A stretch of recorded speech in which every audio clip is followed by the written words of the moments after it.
Well, it was 1 week ago today that a raid in Benghazi left 4 Americans dead. New details continue to come to light as the story evolves and many questions remain.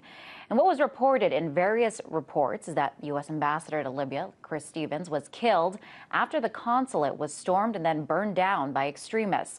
This after an amateur anti-Muslim film produced privately in the U.S. went viral on the internet. Here's a look at some of the reports. We know he was in Benghazi at the U.S. consulate there. We know that there are three other people who were killed. United States Marines who guard all of our facilities, this consulate and embassy. No actionable intelligence foreshadowing the attack on the U.S. consulate in Libya. There are important divisions between the United States and Libya on the investigation of what exactly happened at the consulate and the safe house that night. But here's an interesting detail, and a puzzling detail. If you take a look at the U.S. State Department's website, which we did, it provides a list of all U.S. embassies, consulates, and diplomatic missions. Strangely, not listed the diplomatic mission in Benghazi. But a quick search on the site will turn up numerous other diplomatic missions in the U.S., the ones that we're taking part in. So what does this say about the coverage of Libya? And did the mainstream media miss some important details when reporting on the story? To discuss this, I'm joined by Georgetown University professor Christopher Chambers. Christopher, great to have you in the studio. Good to see you again. So there appears to be no consulate. You saw we did an extensive search there in Benghazi, but it repeatedly was reported that there is one. Should we be alarmed by this detail? Well, you have to understand that there's on many levels there was things has just broken apart with this. On the reporting level, on the news, the media level, you have missions, foreign bureaus everywhere closing down. You're relying on stringers on the ground that are highly unreliable in war situations. I mean, this is a country that is basically akin to what the United States was in 1865 when the Civil War was over, I mean, in ruins. So you can't rely on them. And you can't rely on a bank of information of reporters on the ground who are nosing around and trying to get into the militia groups that were actually helping us, but after the ambassador was killed, the extremists, who were they? I mean, there have been arrests now. We don't have those eyes on the ground. Now, then you have the other level of breakdown. Isn't that what the State Department's supposed to do? And the State Department isn't saying anything now because the whole place is a crime scene. Now, what is the place? Is it an embassy? Is it a consulate? I mean, because we've had those dual breakdowns, we just don't know. And I mean, the detail, it can be an important one because depending on whether or not it is an embassy or a consulate or a diplomatic mission, right, each of these places has, depending on what happens there are different implications. Right. Well, and here's where both breakdowns merge before the event. I mean, this is a country that's been in ferment for a long time, and we had something to do with that, obviously.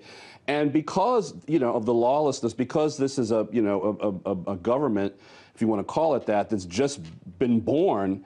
I mean, it's hard to say what exactly our presence is there. I mean, yes, okay, it's an embassy. But I mean, or a mission, or just a group of people gathered together. I mean, Stevens was ambassador; that was his title. But you have this special situation where this place is plopped down in Benghazi. The staff is put there, but it's almost an off-the-books operation. I mean, and the Secretary of State has basically said that.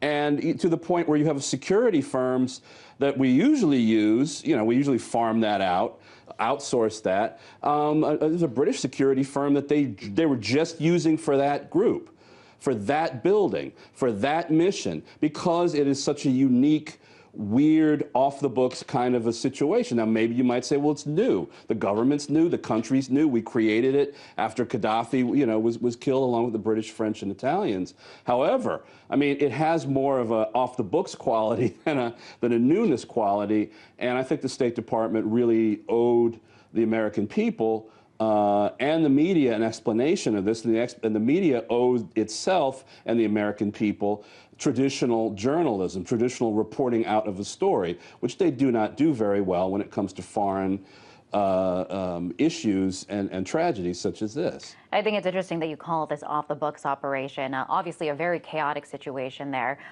Many questions today, and a question that we're hearing asked time and time again in the media, in the mainstream media today, is why do they hate us so much? Why do they hate us over there in the Middle East so much? But I mean, and it's all being pinned, and the big focus right now is on this anti-Muslim video, the innocence of Muslims. Right. And yes, I mean, this is being used as justification, but this anti-American sentiment did not just happen overnight. Yeah, I mean, another thing we don't do well is nuance. The problem here is there's no nuance here. This is nationalism, plain and simple. These are people who have many dogs and many fights, and we are a very convenient rallying point for people who are both sly and insane, or sly and insane. You know, it doesn't have to be one or the other.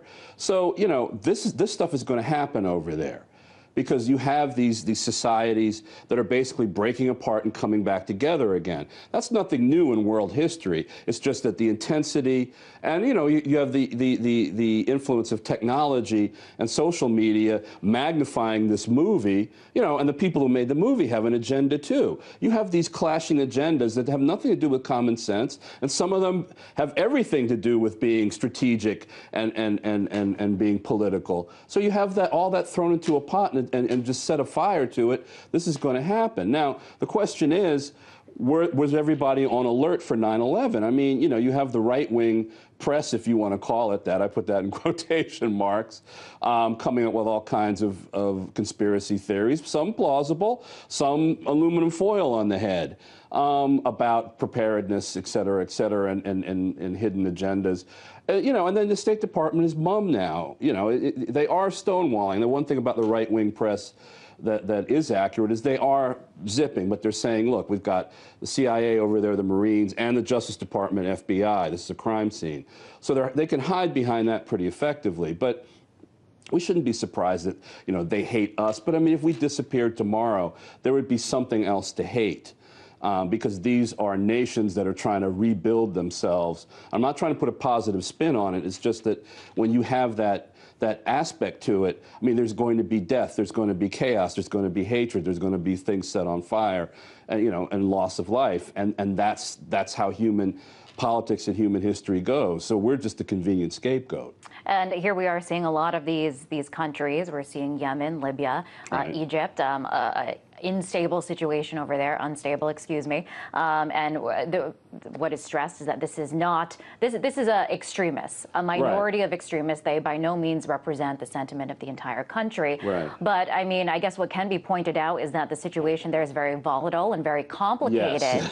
And maybe we don't do complicated well. Exactly. Over here. And maybe what should be examined is what is leading up to this, instead of oversimplifying the situation. It's one that is very complicated. Exactly, and you see that in more focused media outlets. I mean, you know, with regard to cable and satellite networks. I mean, RT, for example.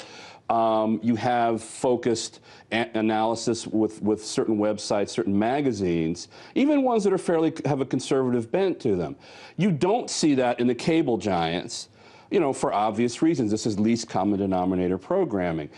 You know, at times, though, you don't even really see that consistently in some of our major non-electronic outlets, like, say, the New York Times or the Post. It's kind of a valley and a trough kind of coverage.